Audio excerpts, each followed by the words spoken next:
only for Tyler Perry to admit he did start a rumor that I was difficult to work with. He lied. I want to let you know. I want to let you know that there is a clear-cut plan you can follow to succeed. Only for Tyler Perry to acknowledge that he did spread a false impression that I was hard to deal with. Prosperity, longevity, and peace of mind, yeah, listen to me. I would love to work with Eddie, won't return my call, maybe one day we'll have a conversation. But Eddie, you know Hollywood, has the glitz, the glamour, and suddenly a curveball, yeah. That's what Tyler Perry found himself dealing with recently when Monique decided to air some grievances about him, stirring up quite the storm now. We all know this guy right from rags to riches. He's crafted his own unique path in Hollywood, bringing us stories that tug at our heartstrings and characters that stick with us long after the credits roll. But when Monique dropped her bombshell, it wasn't just drama on screen anymore, it was drama in real life. And Perry found himself smack dab in the middle of it.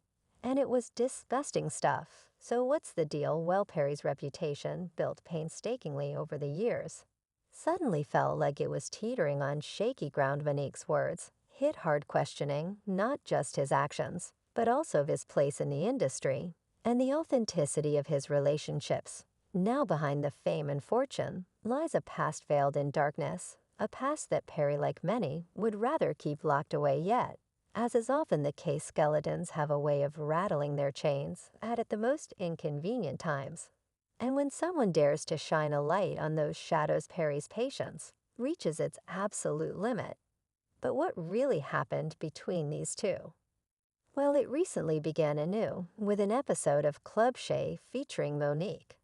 It was like going on a 3-hour roller coaster through the dramatic realm of Hollywood rivalries. Monique was blazing, voicing her complaints to everyone who came in her way, from Tiffany Haddish to DL High, and even Kevin Hart. But what truly made the show was when Monique rekindled her long-standing feud with Tyler Perry. Talk about harboring resentment. These two have been engaged in conflict for over a decade, and it seems like there will never be an end in sight. It all began when Monique believed she was being treated unfairly in the entertainment industry, and that she should be treated with better respect and offers, especially from someone like him. Trust me, she didn't hold back in telling him how she felt, even after several attempts to make amends over the years. It seems as though this feud has a life of its own, every now and then, never one to hold back. Monique made an appearance on Club. It remains to be seen whether Tyler Perry and Shay will ever get along, but Monique deserves praise for being honest and speaking her mind no matter what. It all began with the movie Precious, in which Monique starred and Tyler and Oprah were part of the producer-executive team. The circumstances surrounding the film's conclusion were intensely dramatic, and Monique was adamant about speaking her mind. After the film's filming concluded, Monique received a request to embark on a large-scale press tour to promote the film. This is a common occurrence after a film is finished, including Perry and Oprah Winfrey. You have to make the rounds, talk about it, and get people excited. But then something unexpected happens. They wanted her to fly all the way to France for the Cannes Film Festival. Now that's not your typical press stop. It's like the most prestigious and upscale film festival. But here's the really exciting part. Monique was informed that she wouldn't receive payment for attending the major event. This didn't sit well with her, so she put her foot down and said, "Nope, not doing it." You know what, I can see where she's coming from. She's got a talk show, a comedy tour, and a family to take care of. Why should she drop everything and fly across the world for free, especially when it wasn't part of her original deal?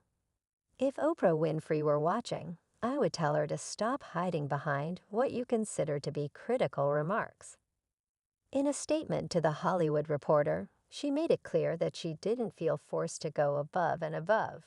In other words, she wasn't going to settle for what you would term, "Oh, I don't even deal with things like that because people are beginning to see you for who you are." She's right, though. After fulfilling her contractual commitments, Monique is free to choose how she spends her time. Let's now discuss the fallout from her decision to cancel her trip to the Cannes Film Festival. Tyler, a well-known person in the entertainment industry, wasn't too happy with her choice because Monique said no to something he wanted, which didn't sit well with him. From Monique's perspective, she was defending her own worth and making the decision that she believed was best for her family and career. But from Perry's perspective, it might have appeared as though she was being difficult or uncooperative. There was clearly tension between them after Monique refused to attend the Cannes Film Festival, and the fallout with Perry and other producers of Precious. She claims that her career suffered with industry insiders, labeling her as difficult to work with a scarlet letter that's notoriously hard to shake off in Hollywood in the years following the inception of this feud. Some reports suggest that Perry made things pretty tough for Monique after she turned down the Cannes invitation. Perhaps there were fewer offers coming her way, or perhaps there were rumors behind the scenes that made it more difficult for her to land roles. Despite these private expressions of regret, Oprah Winfrey and Tyler have remained silent publicly and have refused to offer any kind of apology. Monique has claimed that director Lee Daniels, the driving force behind Precious, has expressed personal regret regarding the treatment she received from producers. Even the masses, she claims, are with Monique on this one. One person wrote on X Tyler Michael Perry, in addition, when Monique talks about her experiences with Oprah and Tyler Perry. It's evident to me that two black billionaire capitalists attempted to take advantage of her labor and make her work for free. When she refused, they blackballed her, which highlights the paradox of black excellence. I think Oprah and Lee Daniels should publicly apologize to Monique for what they did to her career.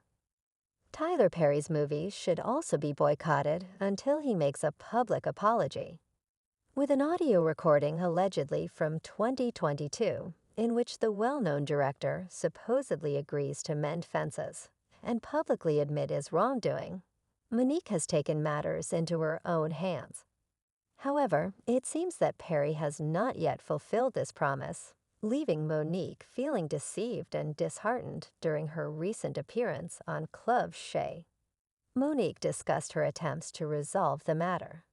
Haddon clarified that she forwarded the audio recording to divisive civil rights activist Al Sharpton, who consented to intervene and mediate a public conversation between Monique and him. It appears that Monique is adamant about finding closure and resolution, even if it requires using unconventional methods to do so. But even in the face of all of this, Perry remained defensive. Let me just say this about Spike and all the other critics. I have never seen Jewish people bemoan over Seinfeld, nor have I seen Italians bemoan about The Sopranos. It's only us black people who do this to each other, and I can't fix it. You have no idea what Monique has been through with Tyler Perry and Al Sharpton, thanks to Booker T. Washington and the Webb Du Bois. It sounds like a Hollywood drama, but sadly,